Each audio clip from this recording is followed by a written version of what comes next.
Ассалаумағалейкум, құрметті көрермен. Ішек құрттары паразиттік құрттар деп те аталады. Ішек паразитінің негізгі түрлерінің бірі ішек құрттарының кең таралған түрлеріне мыналар жатады.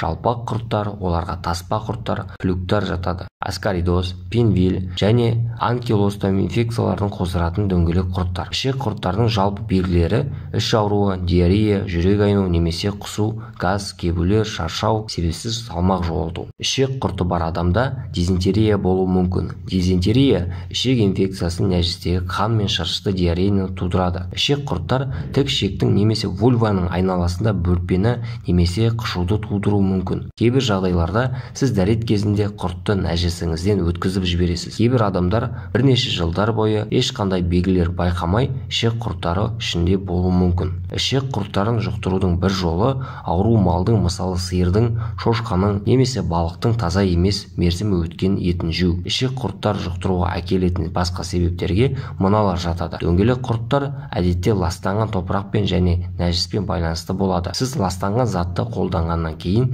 паразит сіздің ішекке өтеді. Содан кейін олар көбейеді және ішекте өседі. Олар көбейіп мөлшері ұлғайғаннан кейін белгілер пайда болуы мүмкін. Балалар ішек құрттарына сезімтал болып келеді. Себебі олар құмда, қораптар мен мектеп алаңдар сияқты ластанған топырақты ортада ойнауы мүмкін. Егде жастағы ересектерде иммундық жүйенің әлсіреуіне байланысты қауіп жоғарылайды. Ішек құрттарының кейбір түрлері, мысалы таспа құрттар, өздігінен жойылып кетуі мүмкін. Егер сізде иммунитет күшті болса және дұрыс тамақтану мен өмір салты болса, алайда ішек құртының инфекциясының түріне байланысты паразиттік дәрімен емдеу қажет болуы мүмкін. Маңызды белгілерді елемеуге болмайды. Ішегінде құрты бар адамның белгілері күнделікті немесе жиі құсады. Дене температурасы көтерілген күйде жүреді, өте шаршағыш және шөлдейді. Құрттарын мынадай жолдармен емдеуге болады. Сіздің емдеу жоспарыңыз ішек құрттарының түріне және сіздің белгілеріңізге байланысты анықталады. Таспалы құрттарды жұқтыру әдетте празиквантель сияқты ішілетін дәрі-дәрмекпен емделеді.